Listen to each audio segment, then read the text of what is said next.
Y yo le puse esta enseñanza, el cristiano del tercer día. Y eso fue el título, se me vino a la mente mientras estudiaba un poquito acerca de la resurrección, porque hay un libro que existe que tiene ese título. Dije, le voy a robar el título a este escritor. Y creo que usted y yo debemos ser cristianos del tercer día. No cristianos de tercera, sino cristianos del tercer día, ¿verdad? Mateo capítulo 28, verso 6. Cuando lo tenga me dice amén. Dice así: no está aquí, pues ha resucitado. Como dijo, venid, ved el lugar donde fue puesto el Señor. Hacemos una oración. Padre, en el nombre de Jesús, te damos gracias, precioso Dios, porque tú eres bueno y tu misericordia es para siempre. Bendito Dios, hoy estamos en este lugar, deseosos de escucharte a ti, de escuchar tu voz, de aprender más y más de tu palabra, bendito Dios, de recordar algunas cosas quizá que ya conocemos, precioso Padre. Pero sea como sea, bendito Dios, necesitamos ese alimento en nuestras vidas. Tu palabra es verdad y tu palabra tiene un efecto en nuestros corazones, Señor, porque tu palabra es espíritu y tu palabra es vida en cada uno de nosotros. Bendito Señor, llénanos, bendícenos, háblanos, porque anhelamos escuchar tu voz. En el nombre de Cristo Jesús, amén y amén. Dele un aplauso fuerte al Señor. Como todos sabemos, mis hermanos, esta semana se ha celebrado la Semana Mayor, o llamada Semana Santa, y a mí me gusta observar a veces qué es lo que hacen afuera, por ejemplo, las personas conmemorando esto. Obviamente las religiones que tienen que ver con la fe en Cristo Jesús. Y me llamó la atención algo que escuché porque en Filipinas, no me recuerdo cuántos, pero habían ya cierto número de personas que estaban inscritas para crucificarse. Creo que hace 2 días se iban a crucificar ellos en Filipinas. Creo que en algunas partes de México también hacen esto. La gente se crucifica y quieren sentir lo mismo que Jesús sintió según ellos, y sienten que de alguna manera eso los ayuda a descargarse de los pecados. Por supuesto desconocen la palabra de Dios, porque nosotros no necesitamos hacer nada. Desde el momento que Jesús dijo consumado es, Él dijo se acabó. No hay nada que tú tengas que hacer, yo lo hice por ti. Yo fui a la cruz, yo morí en la cruz del Calvario para que tú tuvieras el perdón de tus pecados y tuvieras esa paz. Por eso, una vez más, Isaías dice que el castigo de nuestra paz fue sobre Él y por su llaga nosotros fuimos curados. Yo ya no necesito lacerarme, ya no necesito crucificarme. Yo necesito creer en Él, en su sacrificio, creer que no es una religión, sino que Él es real. Él es Cristo Jesús, que murió en la cruz del Calvario, pero resucitó al tercer día.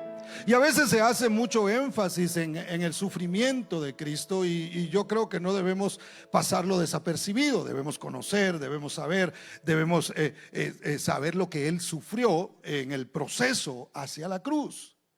Sin embargo, para nosotros como creyentes, como cristianos, aunque los 3 días son importantes, el día más importante para usted y para mí es el tercer día.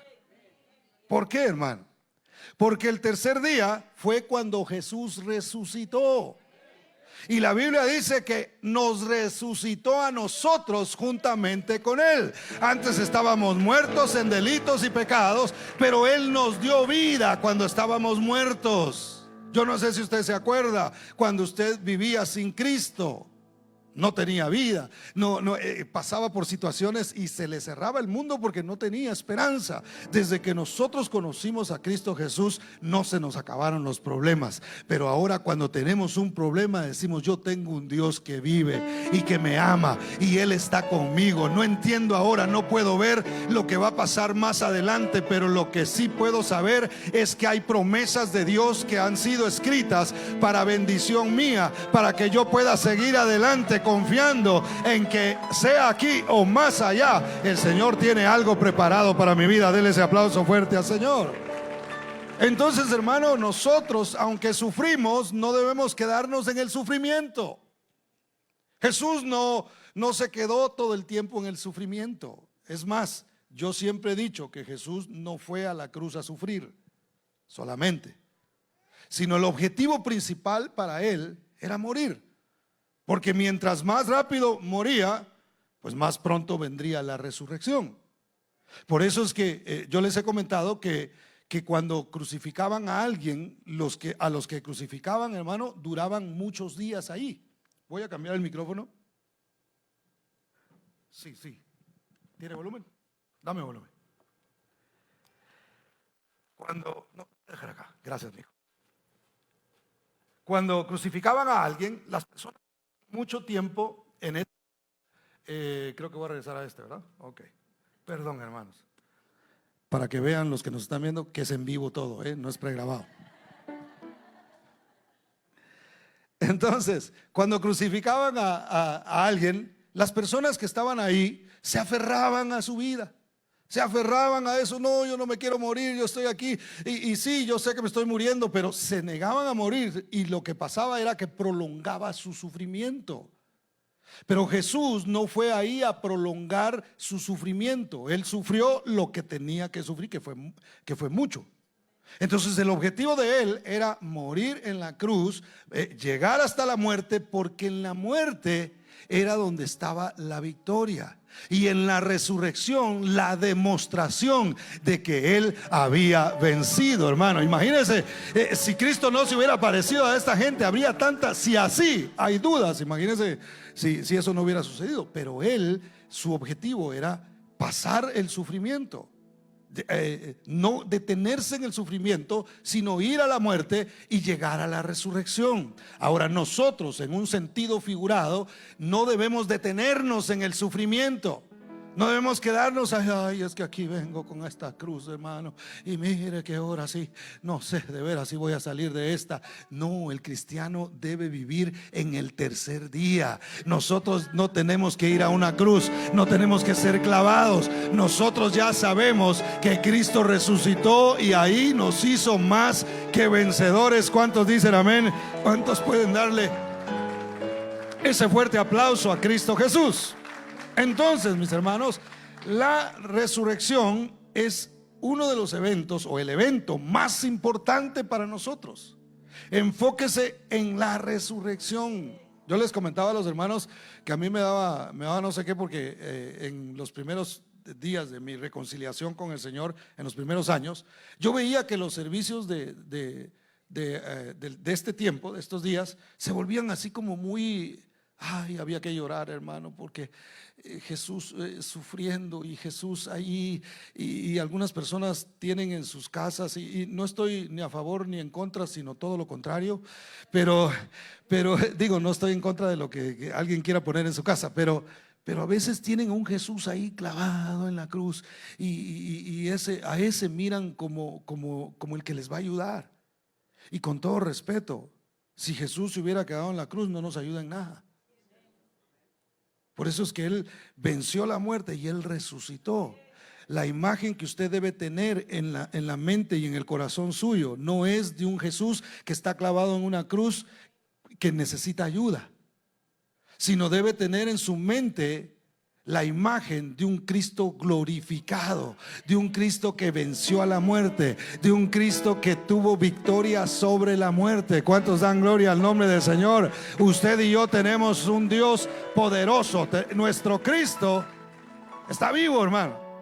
¿Cuántos dan gloria al nombre del Señor? Entonces, es muy importante que nosotros entendamos 3 puntos esenciales acerca de nuestra fe en cuanto a la resurrección se refiere.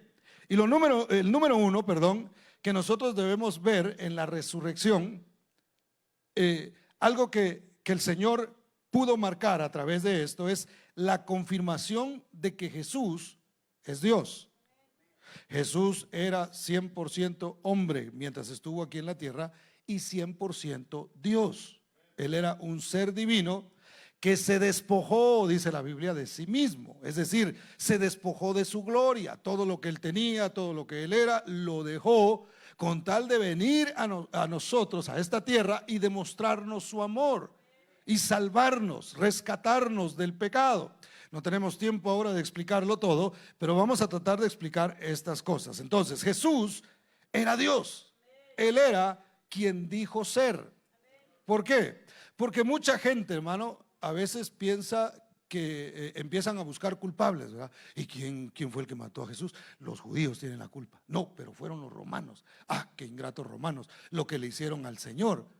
Jesús dijo: nadie me quita la vida. Yo tengo el poder para poner mi vida y tengo el poder para volverla a tomar. Entonces, ¿quién resucitó a Jesús de entre los muertos? Dios mismo. Entonces, si Él resucitó y Él dijo: yo tengo el poder para poner mi vida y para volverla a tomar, Él es Dios. ¿Cuántos dicen amén? Vaya conmigo a Juan capítulo 2 y verso 19. Juan capítulo 2, verso 18 y 19. ¿Lo tiene? Me dice amén. Dice: y los judíos respondieron y le dijeron: ¿qué señal nos muestras ya que haces esto? Respondió Jesús y les dijo: destruid este templo y en 3 días lo levantaré. Y usted ha leído este pasaje y sabe qué es lo que pasó. Pero bueno, para aquellos que no lo habían leído, hay un contexto de esto. Jesús entra al templo y encuentra gente que tiene ventas de todo y están haciendo un mercado ahí, hermano, y habían cambistas, había gente que cambiaba dinero ahí dentro del templo, porque las personas en ese tiempo se pagaba un impuesto del templo para el mantenimiento del mismo. Entonces, cuando la gente llegaba, ese impuesto no se recibía más que en dinero de Israel. Entonces tenían que cambiar, los que venían de otros lados tenían que cambiar su dinero a moneda de ahí de Israel, para entonces poder tener acceso al templo. Entonces, cuando Jesús llegó a ver, y vendían también palomas y vendían ahí los corderos para el sacrificio. Recuérdese que en ese tiempo se hacían todavía los sacrificios de animales. Cuando Jesús entra y mira todo esto, comienza a tirar las mesas y comienza él agarró, dice la palabra, hizo un látigo ahí de cuerdas y comenzó a tirar las cosas que ahí habían y a darle vuelta. De repente, uno de sus discípulos se acordó de un pasaje bíblico que ya existía. Aunque no existía todavía toda la Biblia, ya el Antiguo Testamento estaba escrito.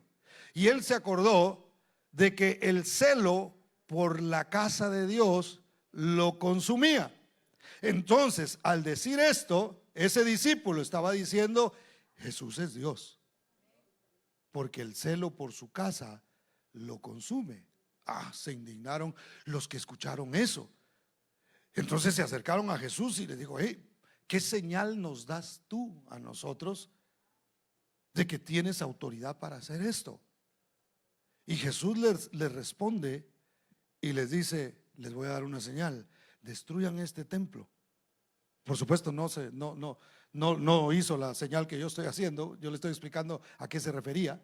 Dijo: destruyan este templo.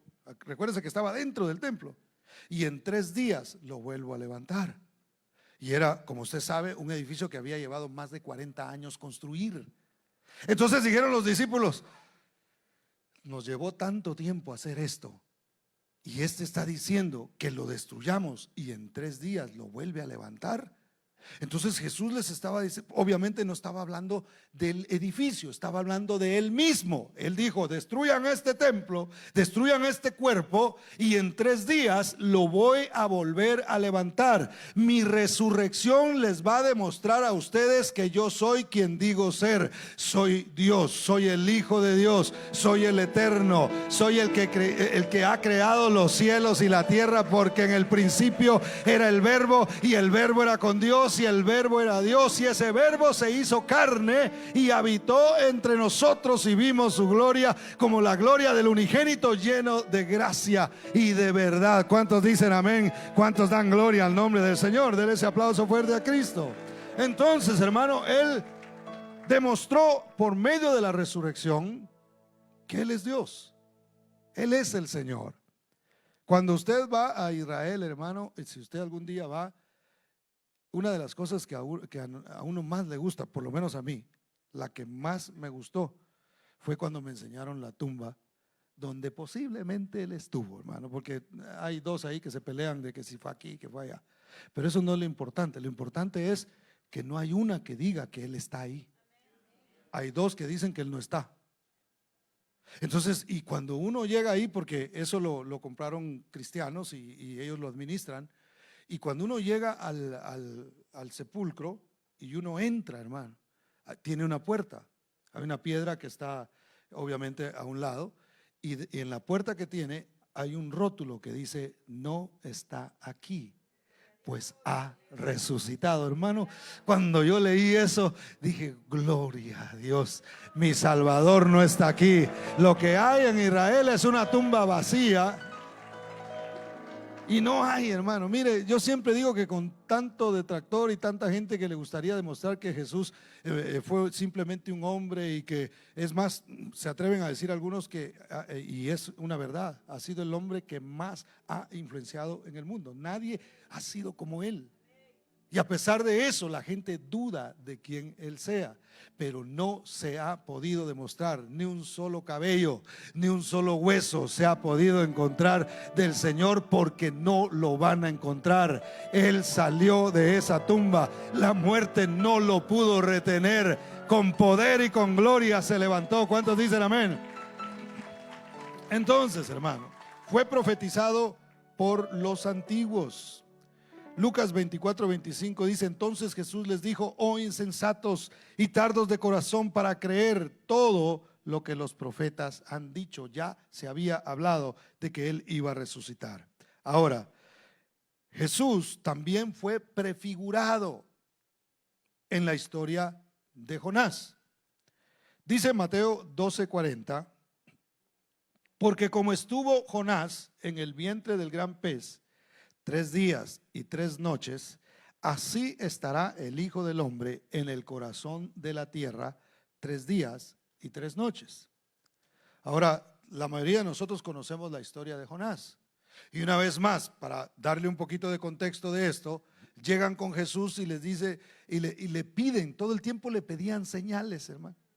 Todo el tiempo le pedían, ¿cuál es la señal? Pero danos una señal. Y Jesús, si hubo alguien que hizo señales en esta tierra, fue él.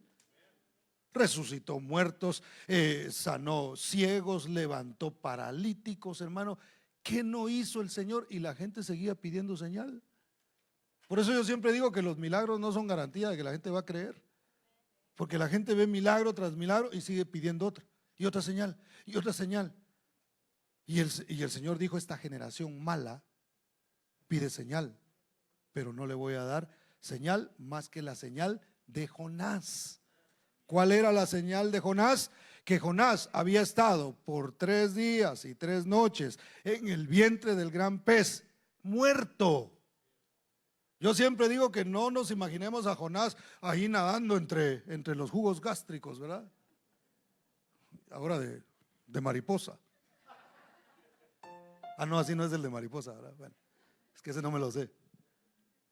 Pero no era así, hermano. Jonás murió allí donde él estaba. Y a los 3 días, Dios en su misericordia hizo que el pez lo vomitara. Como dijo alguien, vaya que lo sacó por la boca, ¿verdad? Le fue bien. Y lo vomitó, hermano. Algunos no lo han agarrado, pero ahí déjenlos, ahí déjenlos. Y lo sacó. Entonces él salió y él dijo: esa es la señal. Así como Jonás estuvo en el vientre del pez, yo voy a estar dentro de la tierra y voy a resucitar. Esa es la señal que ustedes van a tener. Entonces, hermano, nosotros como iglesia tenemos que darle a la gente la señal de Jonás. ¿En qué sentido, pastor? Que la gente debe reconocer que realmente antes no teníamos vida, que estábamos muertos en delitos y pecados, pero que Él nos dio vida. Cuando la gente ve que usted es un cristiano, hermano, que no está viviendo en el sufrimiento, que no está ahí simplemente pasándola, sino que usted dice: yo tengo vida, yo tengo paz, yo tengo gozo, yo tengo seguridad en mi Señor. Que la gente pueda ver que en nosotros siempre hay una sonrisa, que si hay problemas hay esperanza, que si hay enfermedad Él es nuestro sanador, si hay escasez Él es nuestro proveedor, nuestra provisión. La gente tiene que ver cristianos del tercer día. ¿Cuántos dan gloria a Dios? Denle ese aplauso fuerte a Cristo, porque Él es maravilloso. Pruebas de su resurrección. Ya le mencioné una: la tumba vacía. Mateo 28, 5 y 6 dice: mas el ángel respondiendo dijo a las mujeres: no temáis vosotras, porque yo sé que buscáis a Jesús, el que fue crucificado. No está aquí, pues ha resucitado como dijo. Él dijo que iba a resucitar. Venid y ved. Mire, por eso me gusta el nombre de esta iglesia: ven y ve. El lugar donde fue puesto el Señor. Les dejó que entraran y les dijo: vayan a ver. Y van a ver que no hay nada. Está vacío. Él no está aquí. Él cumplió lo que dijo que iba a hacer. Él dijo, estaba profetizado, estaba hablado, que Él iba a ir a la cruz, iba a morir, pero a los 3 días se iba a levantar. El templo ciertamente iba a ser destruido, pero en 3 días lo iba a volver a levantar, y eso se cumplió. ¿Cuántos dan gloria al nombre del Señor? Y ¿sabe a qué ayuda esto, hermano? Esto ayuda mucho, y es importante que nosotros lo creamos. ¿Por qué? Porque si Él dijo que iba a hacer esto y lo hizo, hermano, también prometió que volverá.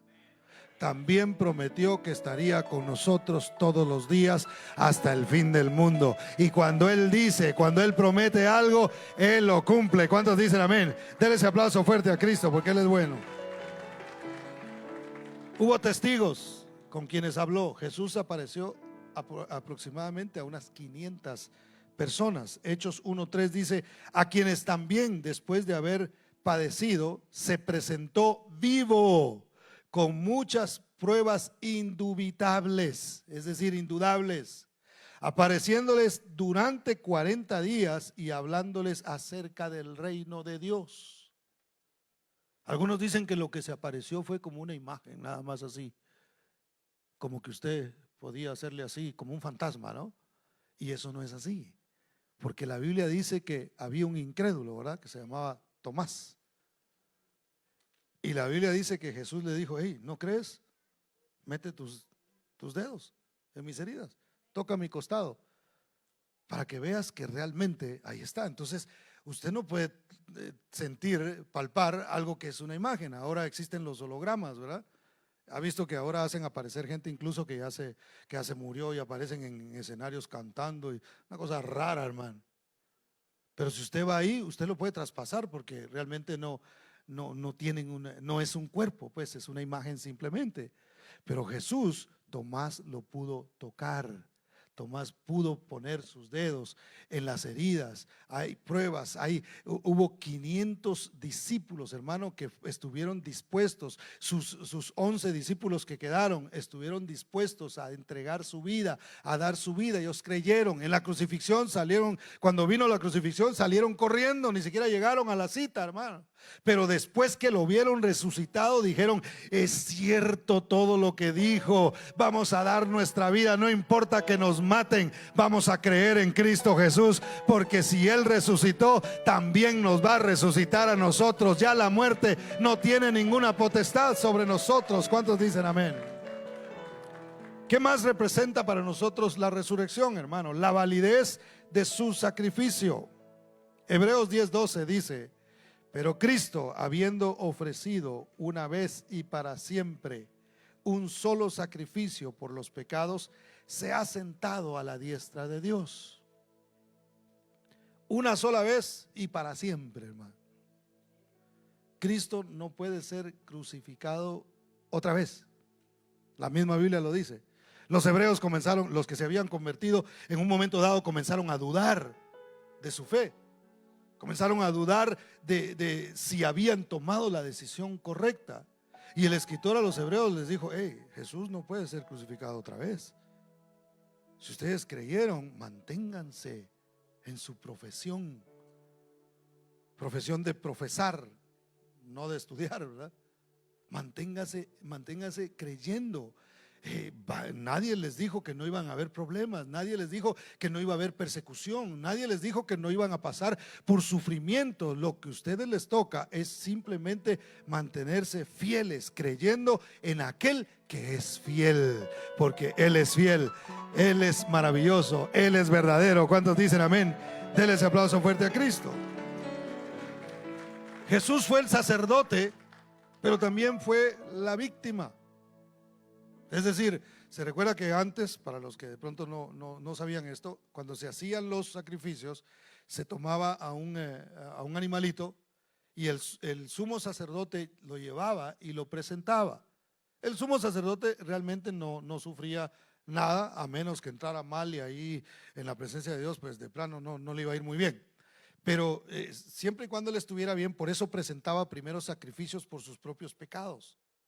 Y una vez que hacía eso, después presentaba el sacrificio que era para perdón del pueblo.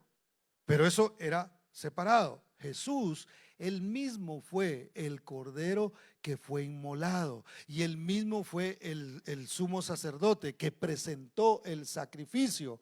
Y cuando ese velo se rompió, hermano, fue cuando él logró el acceso para cada uno de nosotros. Su mismo cuerpo fue quebrantado para que usted y yo tuviéramos acceso a la presencia maravillosa del Padre. ¿Cuántos dan gloria al nombre de Cristo Jesús? Entonces, déle ese aplauso al Señor, porque Él es bueno. Dice Hebreos 5 y 6, dice: así tampoco Cristo se glorificó a sí mismo, haciéndose sumo sacerdote, sino que el que le dijo: tú eres mi hijo, yo te he engendrado hoy, como también dice en otro lugar: tú eres sacerdote para siempre, según el orden de Melquisedec. Y hoy no tengo tiempo para explicarle eso, pero hay una diferencia entre el sacerdocio arónico y el sacerdocio de Melquisedec. Jesús no venía de los sacerdotes que fueron establecidos por hombres. El sacerdocio arónico, aunque fue dirigido por Dios, lo estableció Moisés. Y desde Aarón comenzó entonces una familia a ser sumos sacerdotes. Se moría uno y bueno, entonces entraba el otro y se moría el siguiente y entraba, y seguían de generación en generación siendo sumos sacerdotes.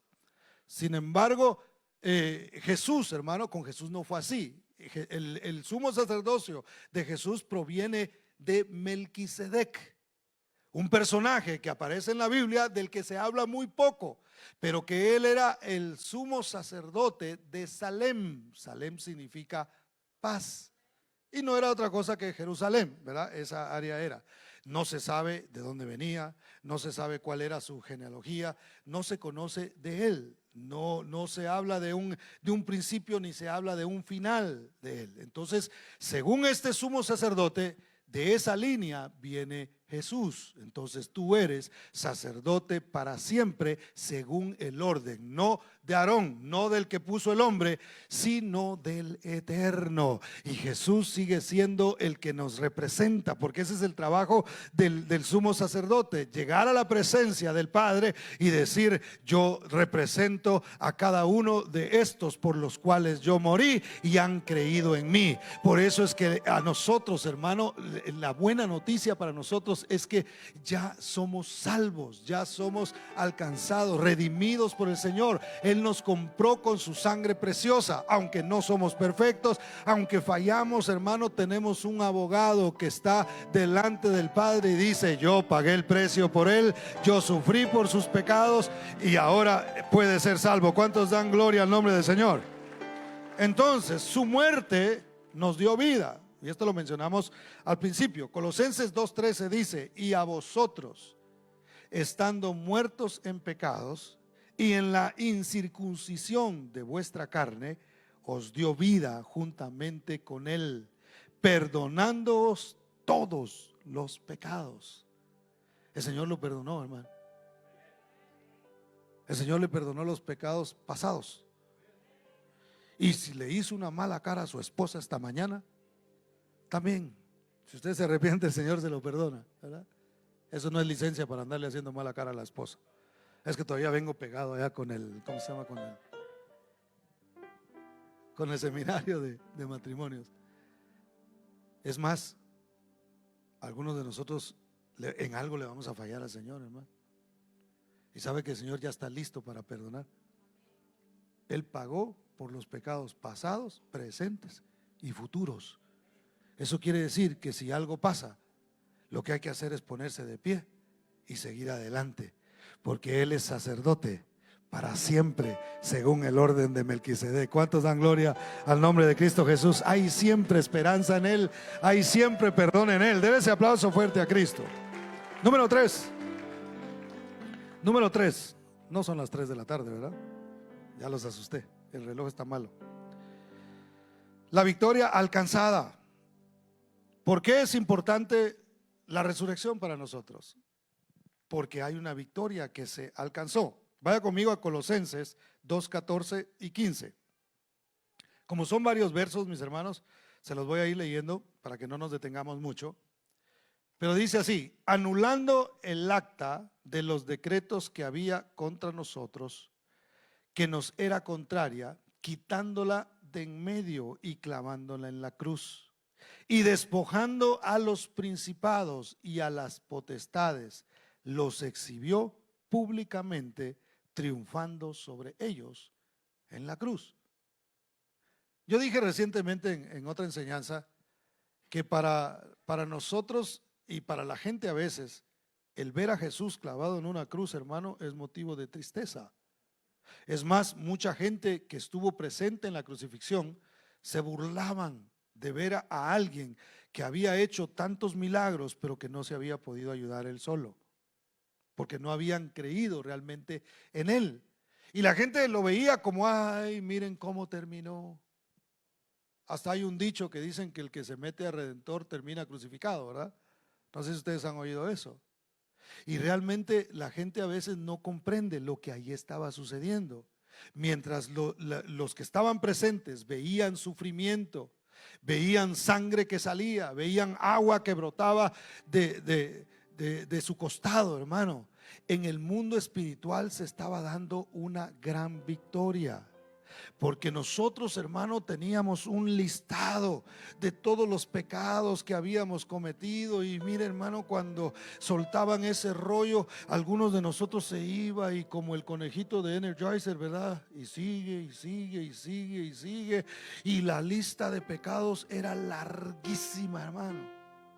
Pero ahí, en la cruz del Calvario, allí Él tomó el acta que nos era contraria, dice la palabra del Señor, y la clavó en la cruz del Calvario. Nuestros pecados fueron clavados ahí. Usted y yo hoy tenemos salvación y tenemos libertad por medio de Cristo Jesús. Cuando Él dijo en esa cruz: consumado es, ahí estaba firmando ya el perdón para cada uno de nosotros. La salvación, la vida eterna nos la estaba entregando a nosotros, hermano. Y usted y yo debemos estar contentos por eso. Mire, cuando le venga la tristeza por alguna razón, acuérdese que es salvo. Cuando usted diga: ay, a cierta edad empiezan a doler ciertas cosas, ¿verdad? A mí todavía no, pero de vez en cuando como que quiere algo. Ya casi. ¿Quién dijo ya casi?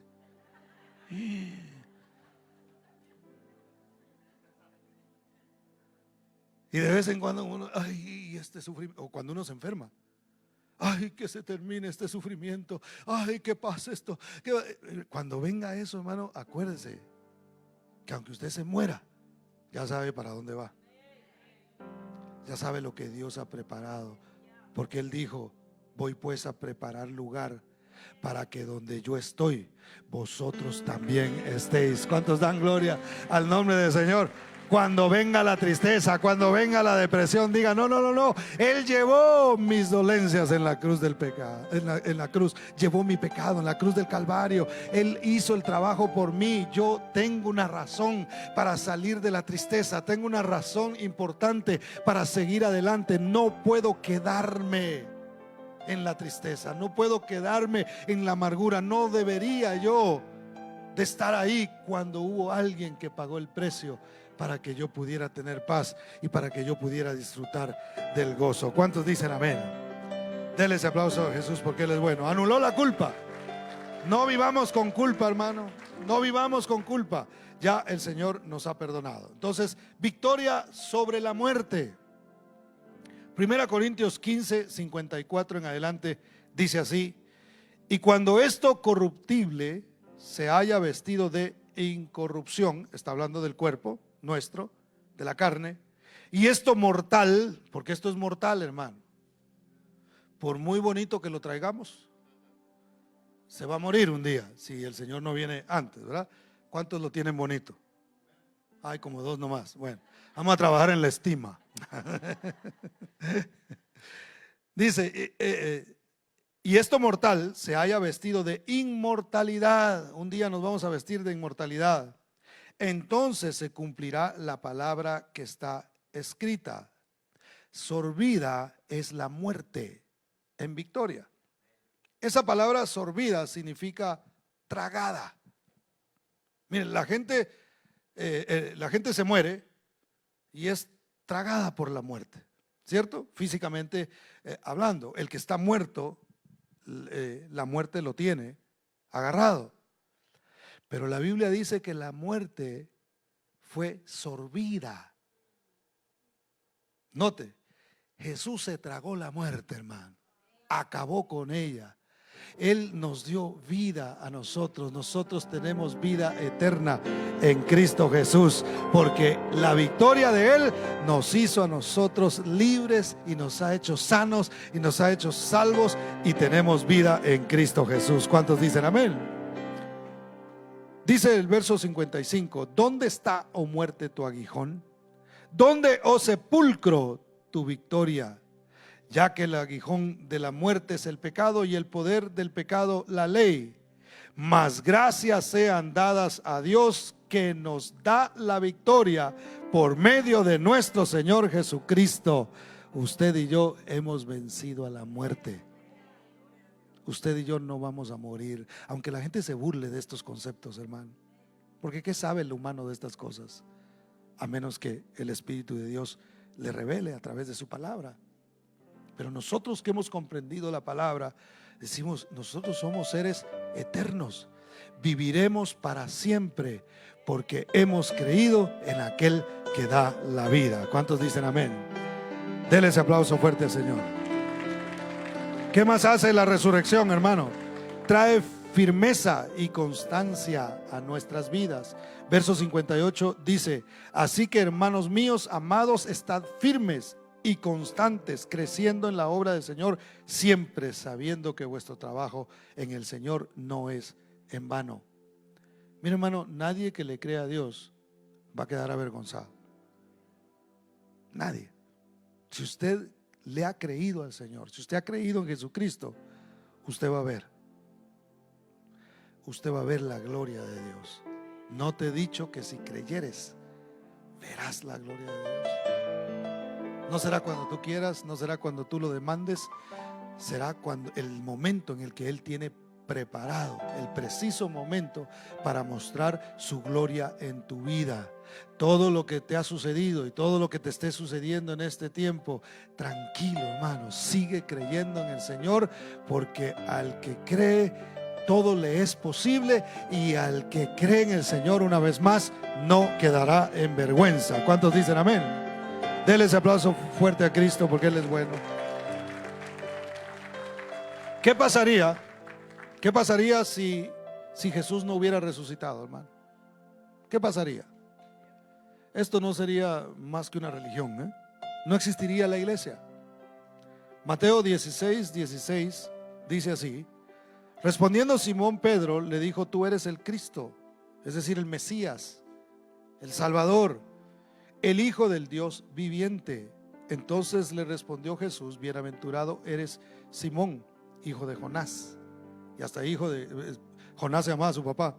Entonces, porque no te lo reveló carne ni sangre, sino mi Padre que está en los cielos. Y yo también te digo que tú eres Pedro, y sobre esta roca edificaré mi iglesia, y las puertas del Hades, es decir, del infierno, de la tumba, no prevalecerán contra ella. Entonces el Señor les dijo: sobre eso que tú dijiste, de reconocer que yo soy el Salvador, que yo soy el Mesías, sobre eso yo voy a edificar mi iglesia, y las puertas del Hades no prevalecerán en contra de ella. Hermano, la iglesia no existiría, no tendría ningún sentido el que nosotros estuviéramos aquí si Cristo no hubiera resucitado. ¿Para qué?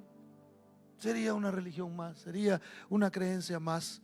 Pero hermano, todos los que en un momento dado crearon una religión están muertos, sus tumbas están ahí, los huesos se han encontrado, pero de Cristo Jesús lo que hay, una vez más, es tumba vacía y ningún rastro de Él, porque Él se levantó y porque Él está sentado a la diestra del Padre. ¿Cuántos dicen amén?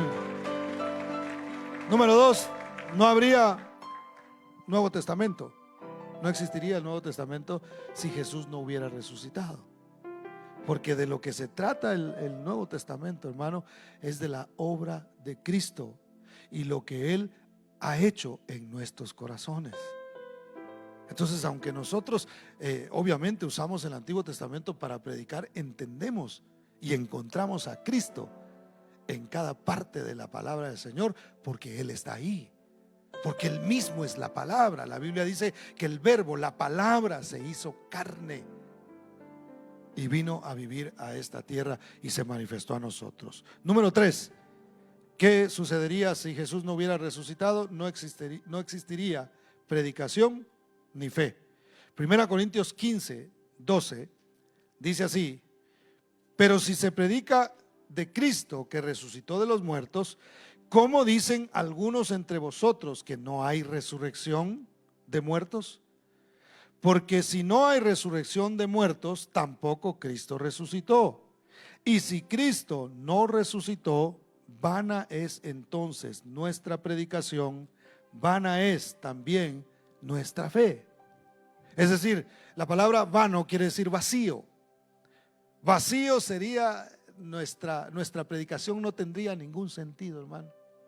Mire, si algo llena mi corazón es cómo la palabra de Dios puede tocar nuestras vidas y cómo toca la vida de las personas.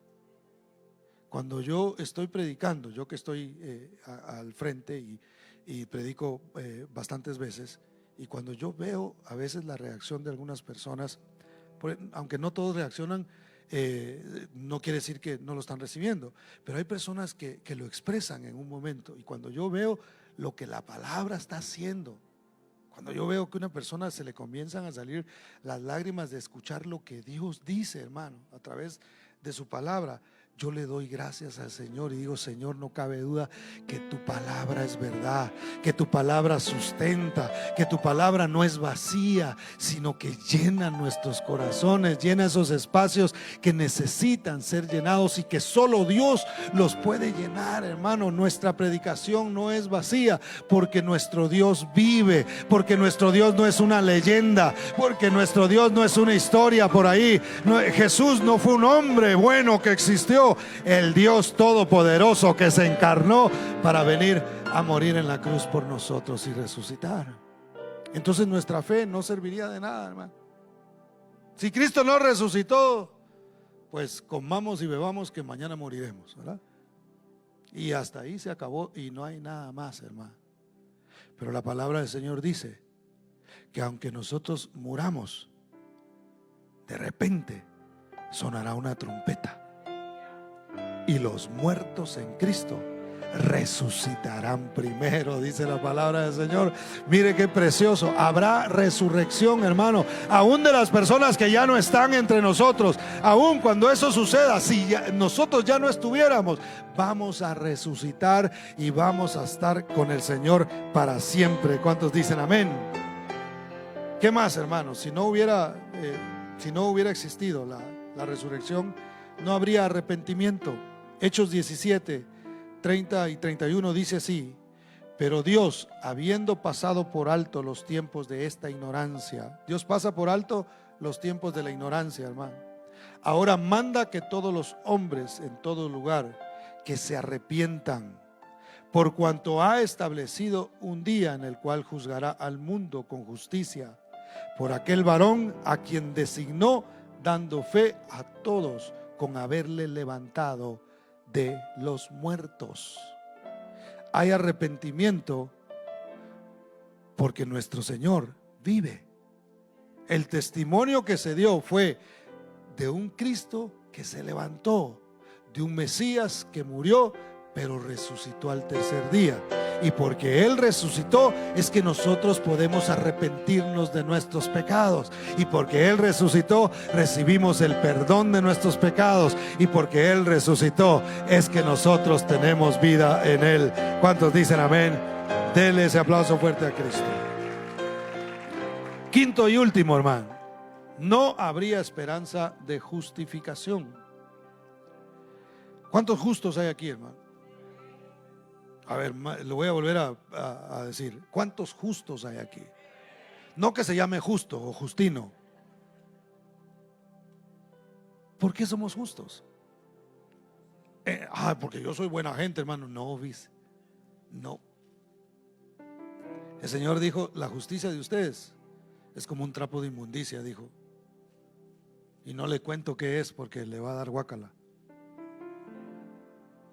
Eso dijo. Por muy justo que usted y yo nos creamos, hermano, no tenemos la capacidad de justificarnos a nosotros mismos.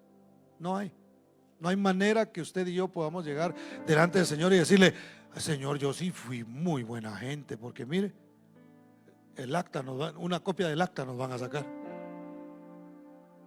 No, ¿verdad? Porque ya la clavó el Señor. A lo que voy es: nadie se puede justificar por sí mismo. No existe eso. Por muy bueno que usted sea. Es más, la Biblia dice que no hay bueno sino solo uno. Es más, se recuerda aquel pasaje que me hizo la pregunta en el Antiguo Testamento, por cierto, hace tiempo, donde dice: he buscado entre los hombres a un hombre bueno y solo he encontrado uno, dice la Biblia.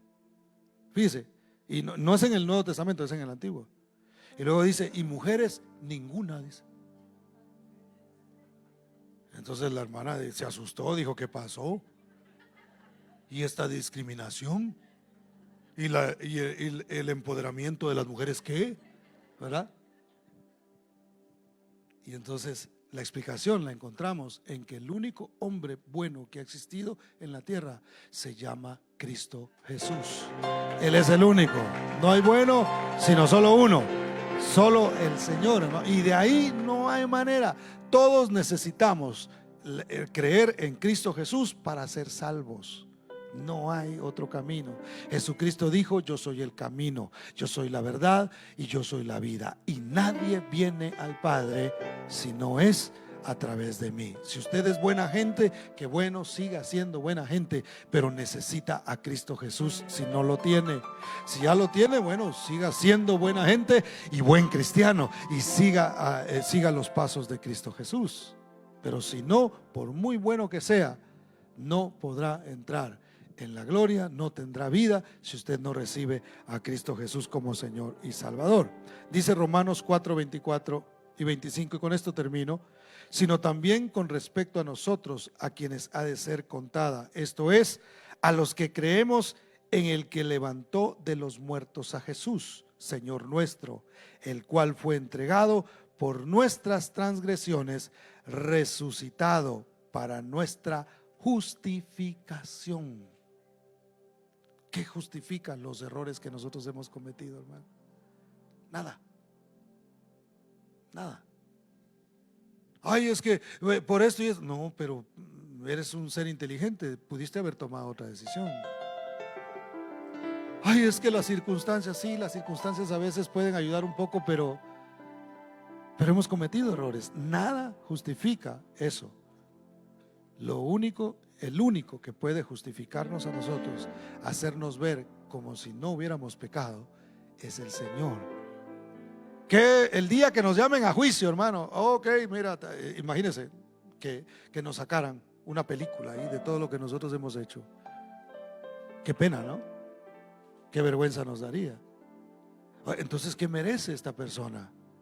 Pues la verdad que merece la muerte eterna, la eterna separación de Dios. Pero entonces aparece el que hizo el sacrificio y dice: ah, pero yo morí por sus pecados. Lo que él le tocaba, yo lo pagué, yo lo hice. Jesús no tuvo pecado.